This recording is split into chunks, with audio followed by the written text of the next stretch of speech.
तुम ये मराठी आना चाहिए, किसको डरा रहे हो? तुम्हारे पास है कुछ? मैं राज ठाकरे से पूछना चाहता हूँ कि तुम्हारे जितने कार्यकर्ता हैं उनके हर परिवार में जनगणना करो कि कितने लोग नौकरी करते हैं, कितने के पास है नौकरी। मैं आपको हर घर में जितने आपके कर्मचारी, जितने आपके बैठते हैं ना कि ये ठाकरे का ऑफिस है, ये मनसे का ऑफिस है, जितने बैठते हैं सबके घर में जनगणना करो। मैं गारंटी देता हूँ कि उनके घर में उनकी बहन, उनकी माँ, उसकी बीवी ये ज़रूर काम करती हैं, लेकिन जितने काम करती हैं सब एक मालिक के पास करती है, और मालिक हिंदू हिंदी बोलने वाला होता है। उससे इनके घर की रोजी रोटी चलती है। ये इनको क्या चाहिए? दारू चाहिए। कितने एम ए एस से बी एस सी किए हैं? हम्म? है कोई काम करते? नहीं, कोई नहीं।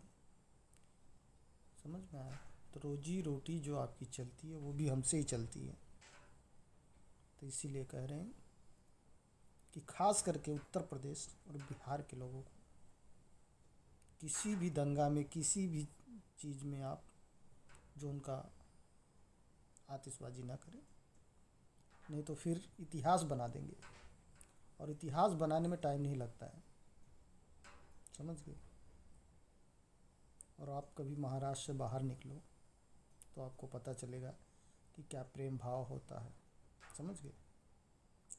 तो ज़्यादा बात नहीं, इतिहास देखो कि तुम्हारा कोई है जिससे तुम्हारी रोजी रोटी चले। जिस दिन यूपी बिहार के लोग अपना जगह, अपना कारखाना, अपना हर चीज़ छोड़ देंगे, खाली कर देंगे, उस दिन तुमको समुद्र का पानी पीना पड़ेगा, जो खारा पानी। यही तुम्हारी औकात है। समझ में आ गया होगा?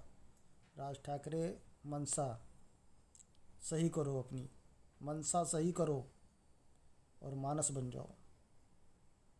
ये दोगली राजनीति मत करो।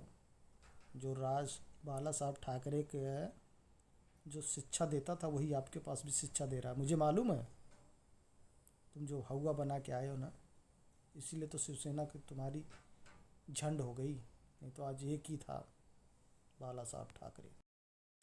2008 में जब आरपीएफ का पेपर देने के लिए उत्तर प्रदेश बिहार के हमारे भाई गए थे ना, तो ऐसे ही बाला साहब ठाकरे ने किया था, जो कि उनको कल्याण स्टेशन पे ही ट्रेन में ही डंडा मारना, वापस करना, यही सब नौटंकी हुआ था।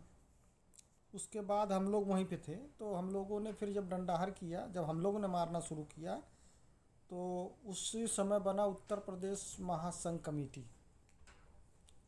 उसके बाद बनारस में महाराष्ट्र वालों को जब बांध के पेट्रोल से जलाने के बाद आया जब वीडियो, तब बाला साहब ठाकरे ने पहली बार माफ़ी मांगा था।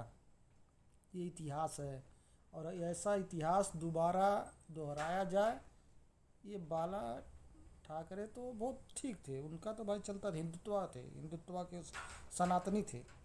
लेकिन ये जो राज ठाकरे, पता नहीं किसकी औलाद है भाई ये। तेरे को तो नहीं जानता, उद्धव ठाकरे को जानता हूँ कि बाल ठाकरे का लड़का है, लेकिन तू किस नाजायज का ये नहीं मेरे को मालूम।